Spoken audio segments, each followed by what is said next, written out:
This means that the U.S. empire, which is based on the globe using the U.S. dollar, is disintegrating. And without that income that comes from being the global bank, you lose a huge amount of cash that comes into the coffers of Washington. And, it's a Ponzi scheme.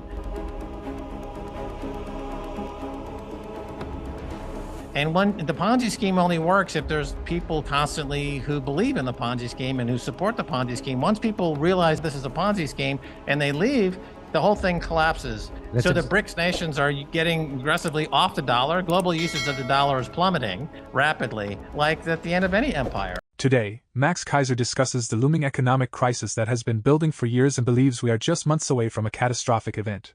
He points to the weakening fiat money systems in many countries, indicating the severity of the situation. Surging inflation numbers further highlight the instability, and Keiser stresses that the repercussions are already being felt, as people struggle with the rising costs of housing, food, and energy. He also notes that the interest on U.S. debt has now surpassed even the military budget, a sign of the economy spiraling out of control. Keiser criticizes the failed promises of trickle-down economics, stating that instead of fostering growth, it has led to excessive money printing and misallocated investments. This has resulted in trillions of dollars disappearing into what he describes as a financial void controlled by major accounting firms. According to Keiser, this flawed system is pushing the economy toward a tipping point. He predicts a shift to a Bitcoin standard, driven by waves of bank failures. Keiser claims that hundreds of banks are currently insolvent and only surviving through dubious accounting practices, which will soon be exposed as more banking collapses occur in the coming months. Let's dive into the latest interview with Max Keiser, as he shares his market predictions and explains Bitcoin's role in the future of crypto, stocks, and financial markets globally. Stop. You don't have time. Don't miss out this 2025 bull run. Educate yourself first ahead of the crowd. We have created the ultimate step-by-step crypto cheat guide that will guide you this bull run. Unlock the secrets of crypto and make smarter investments today. Now by clicking on the link below to get your exclusive copy just under $10. What we're seeing now is that, of course, all that money ends up causing inflation, and then the inflation is bankrupting the middle class, and people are outraged, and they say, stop sending money to Ukraine. But to get more to the point, they should be protesting about getting rid of fiat money and adopting Bitcoin, as we do in El Salvador, and you too can enjoy the Salvadoran miracle. It's a circular Bitcoin economy. It's all in Bitcoin. I think in America, when you see outcry about money being sent to Ukraine, for example, well, the government prints the money. I mean, and no one's going to stop them. They can print it and ship it to Ukraine. I mean, you can just use Bitcoin your entire life in El Salvador if you want. The adoption rate is increasing every month, every year, and but if you can do it now. So in Bitcoin Beach, my friend Mike Peterson of Bitcoin Beach, he started the Bitcoin revolution in El Zonte, El Salvador, and the circular economy in El Zonte. These guys would have to go 20 miles down the road to an ATM and try to get cash, and it was very cumbersome. But on a Bitcoin standard, it doesn't matter where you come from, or any country, any currency. If you have a Bitcoin, you can transact because the local commercial people take Bitcoin, and it's an instantaneous transaction, and there's nobody who's going to stop them. You cannot interrupt or censor. The center of freedom has moved from the US to El Salvador. So this is what I'm telling people: leave the US. The US is now at the back of the queue. They're no longer the shining city on the hill. That's like the US is now the place to leave. It's a hole. It's the banana republic. When the President Bukele gave his recent speech to CPAC, he was talking about inflation in the US and how America is now monetizing their own debt. America prints money to buy its own debt because nobody else in the world wants to buy American debt. It's called debt monetization. And back 50 years ago, people in the US would look at Central America and say, ha ha, you have to buy your own debt. You're a banana republic.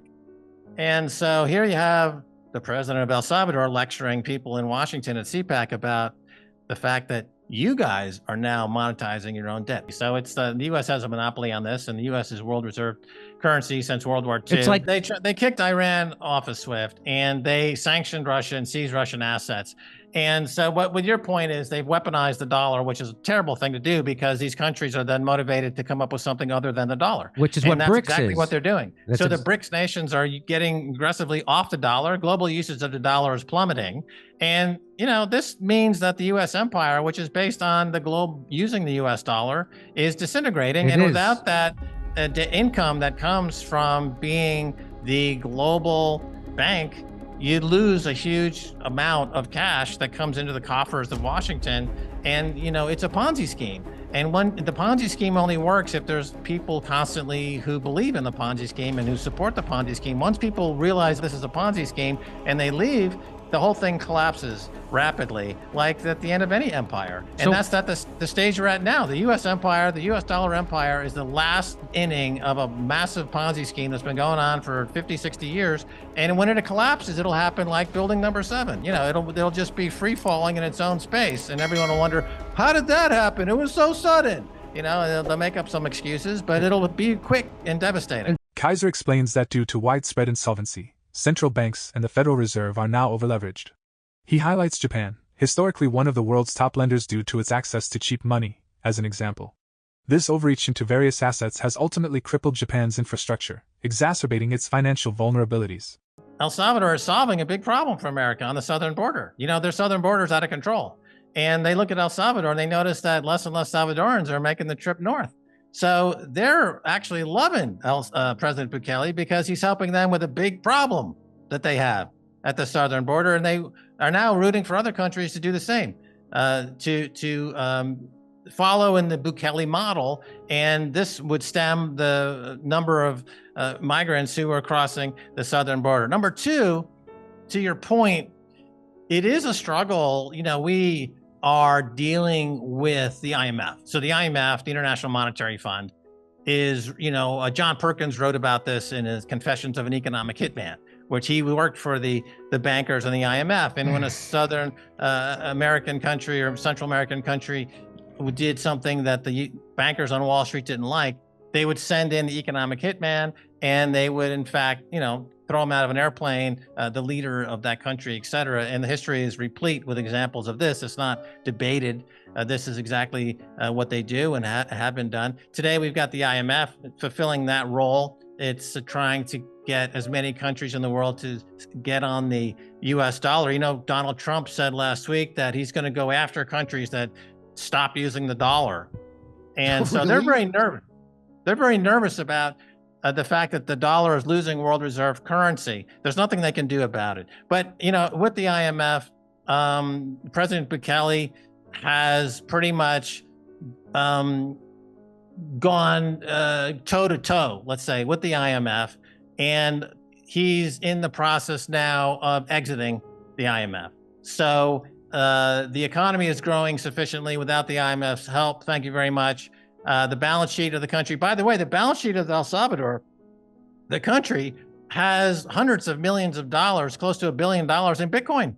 They're putting Bitcoin on their reserves, which helps them grow outside of all this fiat money madness. So not only do they use it as day-to-day legal tender, but the country itself has put Bitcoin on their balance sheet. We have an adopting El Salvador passport program. People are sending us $1 million in donation to get a El Salvadoran passport within 2 weeks.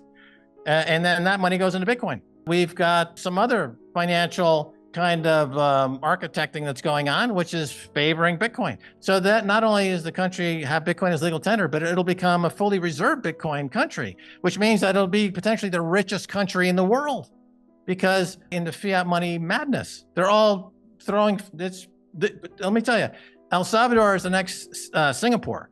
And the GDP here is going to triple in the next, 5, 6, 7 years. This is the place to be, Jimmy. The U.S. is a fucking shithole. I mean, if you want to waste your time in that godforsaken hellhole, have at it. But if you want to be part of the revolution where people are optimistic and building the future, and there's economic freedom and freedom of speech, there's only one country in the world, and that's El Salvador. Keiser highlights that El Salvador has not defaulted on its debts or faced the chaos seen with collapsing banks in the U.S. and Europe.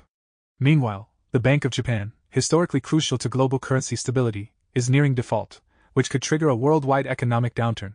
Max predicts an imminent economic disaster fueled by collapsing fiat systems, rampant inflation, and bank failures.